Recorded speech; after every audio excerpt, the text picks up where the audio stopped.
I deleted my ex's number after our breakup. Months later, someone named Unknown texted me. The creepy part? It was from someone who knew my future, someone who claimed to be me. I never realized how heavy a single tap on a screen could feel until the day I deleted his number. It was such a tiny action, just a thumb press, a confirmation button, a soft vibration, and yet it felt like ripping out a vein. I stared at the empty space where his name used to be, like something sacred had been erased, and now the phone felt lighter in my hand but heavier in my chest. 3 years with Noah, and I ended it by holding my breath and hitting delete. I thought it would help. I thought it would give me peace, or at least some quiet inside my head. But that first night, I lay awake replaying every word we ever said to each other. The sweet ones, the angry ones, the ones that still echo like they never finished. For weeks after that breakup, everything felt too loud. The world outside my window, the clatter of the coffee shop, the way my own footsteps sounded on the apartment floor. I kept opening my phone by habit, almost typing his name before remembering I couldn't anymore. Deleting his number didn't delete the muscle memory of missing him. Months passed slowly like time had turned thick and syrupy. I tried everything. Dating apps, new hobbies, long walks with loud music, anything to drown out the empty space where he used to be. But every night when I set my phone on the charger, I felt a rush of strange relief that his name wouldn't light up. The screen again followed immediately by a sharp ache, knowing it never would. Then one night, something changed. It was past midnight, and I was half asleep. When my phone buzzed softly, I thought it was a notification from some random app, so I ignored it. But then it buzzed again and again, like someone was insisting someone trying to reach me. When I finally grabbed the phone, the screen glowed with a single word that tightened my whole body. Unknown. My breath caught. I blinked once, twice, thinking maybe I was imagining it, but the message was still there, sitting quietly as if it had been waiting. Hey, just that one word.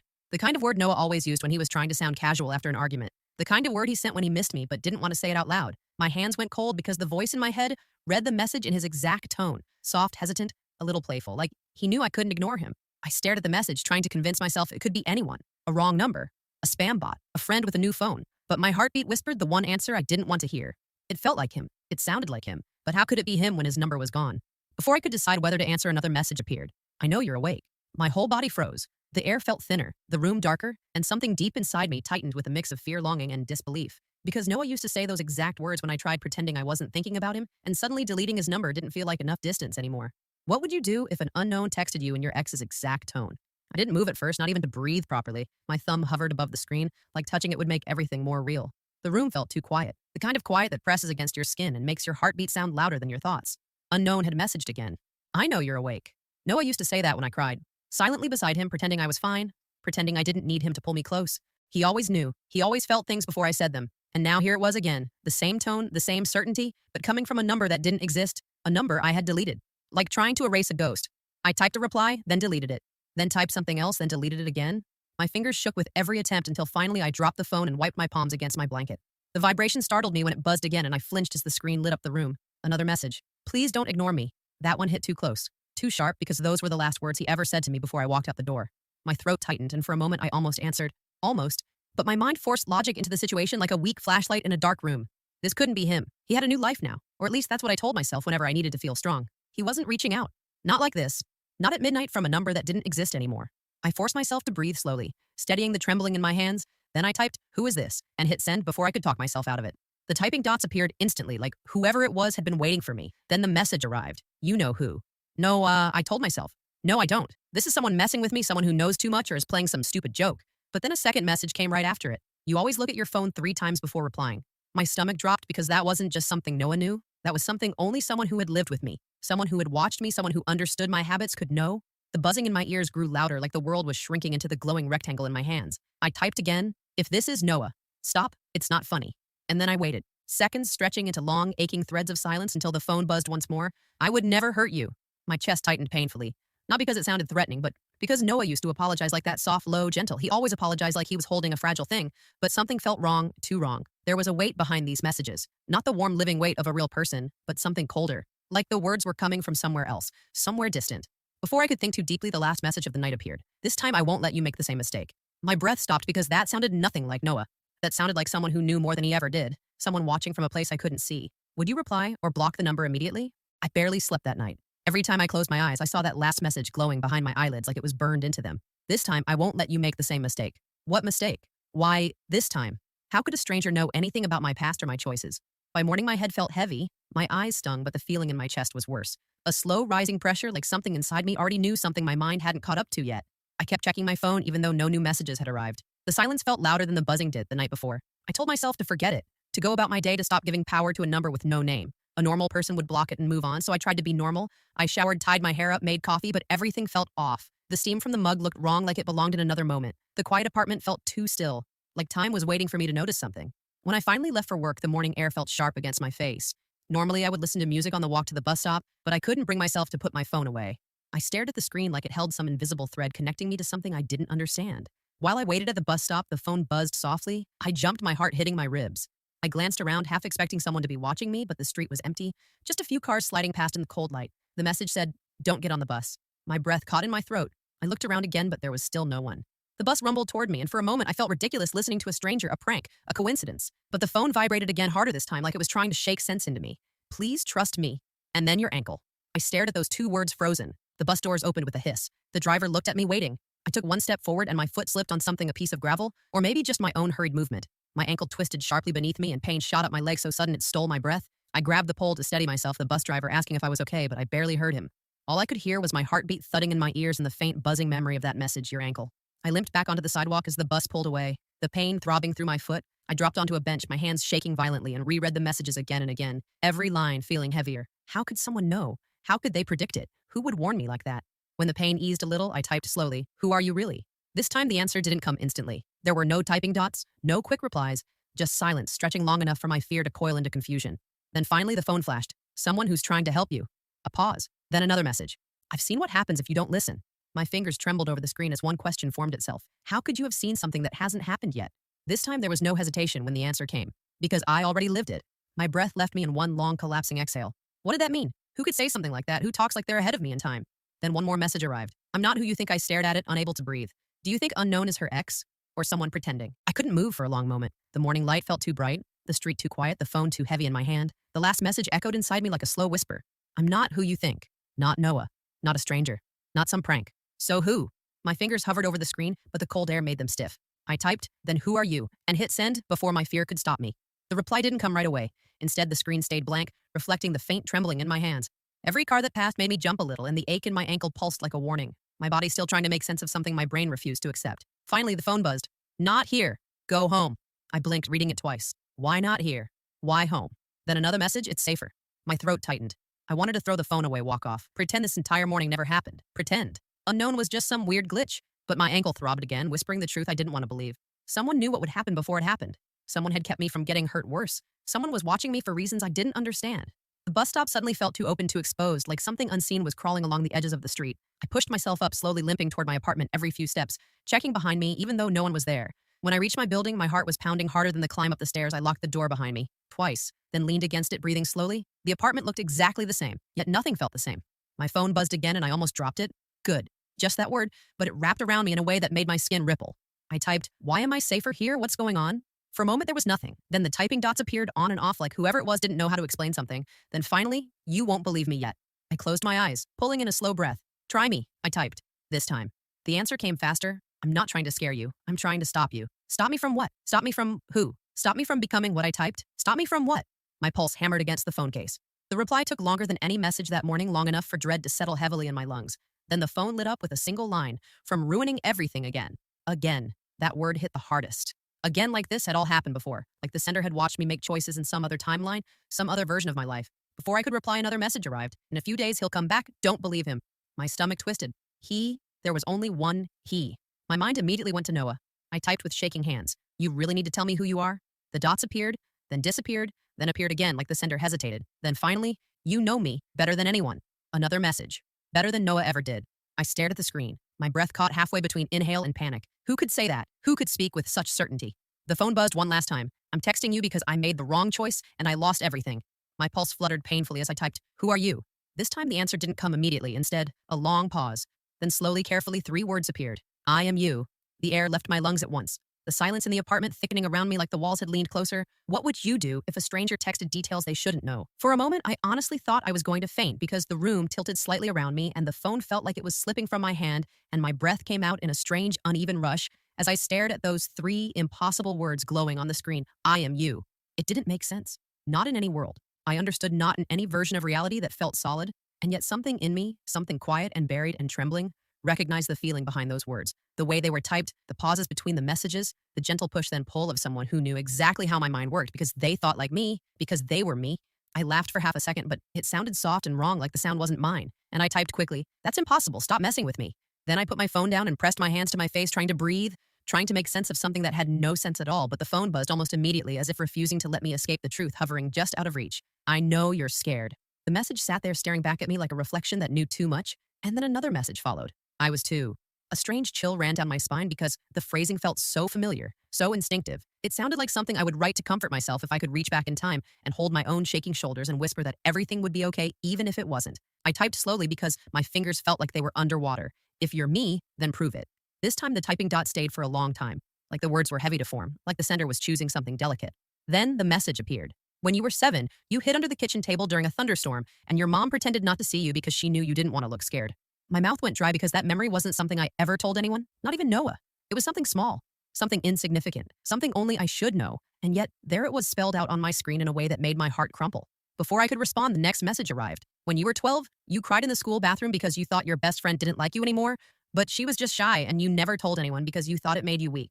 My fingers trembled as I read it because the details were too perfect, too private, too painfully mine. Another message. When you were 19, you walked home in the rain after that huge fight with Dad, and even though he didn't say it, he was proud of you for speaking up. And I know this because I've lived long enough to hear him tell someone else. I pressed a shaking hand to my mouth and whispered, "No, no, no," but it didn't matter because the phone buzzed again, delivering the final blow. I'm not lying. I'm not pretending I'm not a stranger. I am you from where all the wrong choices already happened, and I am here because you still have time to change what I couldn't. I stared at the screen as my heart thudded harder and harder, and the room felt smaller, and my future suddenly felt like something alive, breathing on the other side of the glass. Do you think the messages are a warning or a trap? I didn't respond for a long moment because I couldn't trust my hands not to shake or my thoughts not to fall apart, and I kept staring at the phone screen like it was a doorway.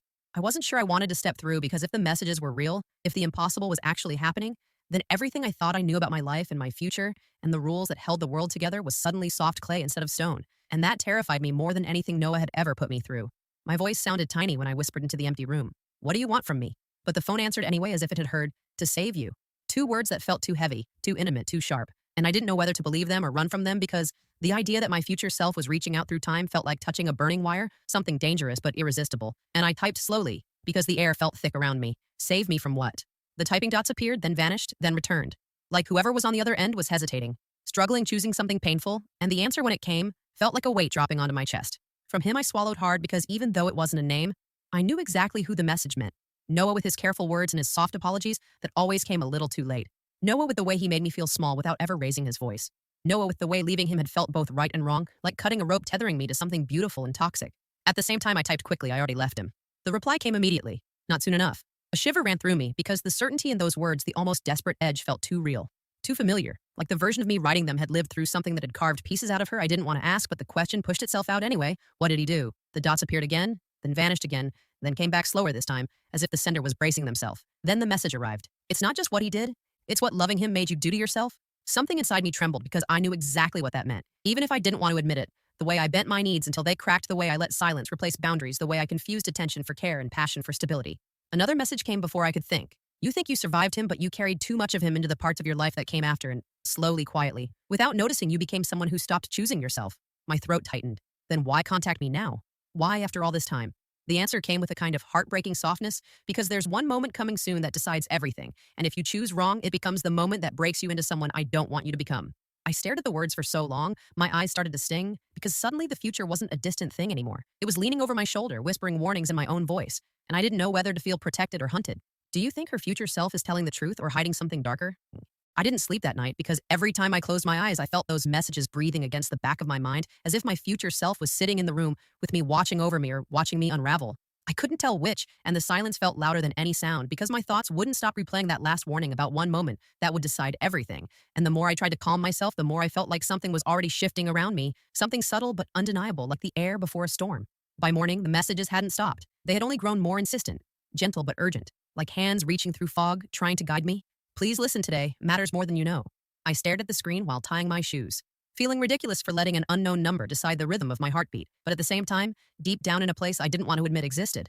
I trusted the voice in those messages because it felt too familiar, too raw, too shaped like me. When I stepped outside, everything felt slightly tilted, like the world was aligned the same way, but the meaning behind it had shifted. The bus sounded too loud, the breeze felt too aware, the people passing by seemed to move with strangely deliberate patterns, and I couldn't shake the feeling that something was watching me or maybe waiting for me. Halfway to work, my phone buzzed again. Don't take the shortcut. I froze because I hadn't told anyone. I sometimes cut through the narrow alley behind the bakery to save 3 minutes, and the fact that this message predicted me thinking about it made my skin crawl, but at the same time, I knew my future self would know things like this. Tiny, forgotten habits still stored somewhere in memory, so I turned left instead and stuck to the main road. Then another message. Thank you, I whispered. You make it sound like something bad will happen. And the reply felt like a breath exhaled slowly through pain. It already did for me. I'm trying to stop it for you. I wanted details. I wanted truth. I wanted to understand the shape of the danger pressing against my life, but every message avoided specifics in a way that felt intentional. Like my future self was walking me towards something, but didn't want me to panic or run. At lunch, my phone buzzed with another message. You're about to meet someone. Don't ignore him. He changes everything. I felt a cold drop of fear slide down my spine because I didn't want someone new. I wasn't ready for someone new, and the idea of fate pushing people toward me felt overwhelming, like being forced to open a door. I'd kept locked on purpose, I typed with shaking fingers. Why him, why now? The dots blinked once, twice. Then the reply arrived with a heaviness that made my stomach twist because loving him is what saves you, but meeting him is what breaks you first. I stared at that for a long moment because it felt like a prophecy and a threat tangled together, and I didn't know whether to step toward the future or run as far away from it as I could. Would you follow the warnings or ignore them and take back control of your life? I kept rereading that last message because it felt like my future self had handed me a fragile truth without giving me any way to hold it. And the words kept echoing in my head. Loving him saves you. Meeting him breaks you first, and I didn't know whether that was a promise or a warning or both. And I hated how my chest tightened at the idea that pain was something I had to walk through again, just to reach whatever version of me was trying so desperately to protect me. All afternoon, I felt restless, like my body was walking through the present, but my mind was pressed against the edge of something still coming. The world felt too bright, too sharp, too aware, and every face I saw on the street felt like it could be important. And the thought made my pulse jump because I didn't want to meet anyone who could break me even if they were supposed to matter in some future I couldn't see yet. When I finally left work, the sun was dipping low, turning everything gold and heavy, and the street smelled like warm air and traffic, and the faint sweetness from the flower shop nearby. And for a moment, I tried to breathe in the calm, tried to pretend my life was still ordinary. But my phone buzzed again like it knew I was lying to myself. He's close, don't be afraid. My heart slammed so hard against my ribs I stumbled a little, and looked around at the people walking by, wondering if one of them was the him. My future self kept mentioning a stranger with the power to save me and break me at the same time, and the idea made me feel exposed, like I was walking into a story already written. I typed, "How will I know him?" The reply came almost instantly. "You'll feel it before you see it." That terrified me more than anything, because feelings weren't something I trusted easily anymore. I had spent too long loving someone who twisted my heart until it didn't know which way was up, and the idea of letting instinct guide me again felt like stepping onto thin ice. As I crossed the street, my phone buzzed once more, but before I could read it, someone collided with me hard enough to knock the breath out of my chest, and I stumbled backward, my hands flying out, and the person reached forward, instinctively catching my arms before I could fall, and for one moment, time didn't just slow. It stopped completely because the second his hands touched me, something rushed through me, something warm and frightening and familiar, all at once like a memory I hadn't lived yet or a story I'd forgotten I once belonged to. He looked at me with startled, apologetic eyes and said, "I'm so sorry, are you okay?" But his voice hit me like a chord. I had heard somewhere deep in a dream. And then my phone vibrated, and the screen lit up with a message that made my knees tremble. That's him. He was still holding my arms when I read it, and something in me knew my entire life had just shifted, even though nothing on the outside had changed. Would you trust the feeling she had when he touched her, or walk away before anything begins? He let go of my arms slowly, like he was afraid of hurting me, or maybe afraid of breaking whatever strange moment had just formed between us. And I could feel my pulse rushing in my ears louder than the city around us, louder than the cars and footsteps and conversations, and for a second I forgot how to speak because something in his eyes felt like recognition, even though we had never met. Not in this lifetime, not in any way I could explain. And the weight of that feeling pressed gently but firmly against my ribs. He asked again if I was okay, and I managed to nod, even though nothing felt steady inside me. And he smiled a little, relieved and warm. The kind of smile that settles into a person's features like it belongs there, and something about it made my stomach twist because the messages had warned me that meeting him would break me before it saved me, and now I understood why. Because the moment I looked at him, I felt something open in me, something soft and unguarded, something I thought Noah had ruined for good. I forced myself to breathe and told him it was fine, that I was just startled. And he apologized again in this slightly rambling way that made me want to listen for hours, and I hated that. Hated that I cared at all because I shouldn't have, because I didn't know him, because I wasn't supposed to want anyone right now, especially not someone fate had stamped with danger and promise at the same time. My phone buzzed in my hand, but I ignored it because I didn't want to see another warning or another prophecy shaped like a message from a version of myself. I barely understood, and he glanced at the phone, then back at me with a little hesitant curiosity, and asked if someone was waiting for me, and I shook my head quickly, too quickly. Maybe because he tilted his head slightly, like he sensed something unsettled but didn't want to push. We exchanged names, his name, landing in my mind like a soft weight, something that somehow already fit. Like it had been waiting in a quiet corner of my memory, and when he offered to walk me a few blocks because it was getting dark, I felt two different futures pulling at me, one warm, one dangerous, both tangled together, and I didn't know which one belonged to me. Yet, I almost said no, but then my phone buzzed again, and without meaning to, I glanced at the screen long enough to see one line, glowing there like a heartbeat. Go with him. I didn't want to trust it, but part of me already did, and part of me hated that, but another part of me whispered that maybe my future self wasn't warning me away from him. Maybe she was warning me toward him. So I nodded and said, Sure. And we started walking side by side, the city swirling around us like it had been waiting for this exact moment. And I could feel it, the shift, the quiet, invisible click of something in the universe falling into place. And even though fear curled at the edges of my mind, something warmer, something terrifyingly hopeful, unfurled in the center of my chest. I didn't know what would break. I didn't know what would save me, but for the first time in a long time, I let myself follow the feeling. Do you think she made the right choice by walking with him? Or is she stepping into the danger her future self hinted at? We walked together through the fading evening light, and every step felt strangely heavy, like the ground beneath us had become part of some larger path already laid out long before either of us existed. And I kept glancing at him, trying not to, but unable to stop, because something in him felt familiar in a way that made my chest ache gently, like remembering a song I used to know by heart and had only just found again. And the feeling scared me because it was too much too fast, too deep, and yet somehow unbearably right. He talked softly about nothing, the kind of nothing that fills space with warmth, and I listened even though my thoughts kept looping around the messages that had guided me here, warnings shaped like love, or love shaped like warnings. I couldn't tell anymore, and I kept wondering if he had any idea what he would become to me, or what I would become to him, or how our past and future selves were already tangled in ways neither of us had lived through yet. My phone buzzed again, and I almost didn't check it, but something in me knew this message would matter, and when I looked, the words on the screen didn't feel like a warning this time. They felt like a truth I had been walking toward, without realizing. You're doing better than I did. For a moment, I couldn't breathe because the message wasn't telling me what to avoid or what to fear. It was telling me something else, something quieter, something heartbreakingly kind. The kind of message someone sends when they're looking at the version of themselves they wish they could have been. And my eyes stung suddenly because I felt the weight of everything my future self must have endured to reach a point where she needed to rewrite her past. I typed with trembling fingers, "What happens next?" There was a long pause, long enough that the silence felt like it had weight. Then the typing dots appeared, fading in and out like a hesitant heartbeat, and finally the message came. "I can't change everything, but I can give you one thing. I never had a choice." I stared at that for a long moment, unsure what it meant, unsure how to hold it. Then another message arrived, softer than anything she had ever sent. "This is your chance to choose love without losing yourself." A warmth spread through me, slow and painful and hopeful, because I realized then that she wasn't trying to stop me from loving him. She was trying to stop me from loving him the way I had loved Noah, with pieces of myself carved out, just to make room for him. She wanted me to love him fully, but never at the cost of myself. He noticed the way my expression shifted and asked gently, "Are you okay?" I nodded slowly because, for the first time, I felt like I might be, like I was allowed to be, like the future didn't have to be something that happened to me, like maybe it could be something I shaped with intention and not fear. We reached the corner where we'd have to part, and he hesitated like he didn't want the moment to end, and I didn't either. So I smiled a little shy and unsure but real and said I'd like to see him again. And the way his whole face brightened told me everything I needed to know.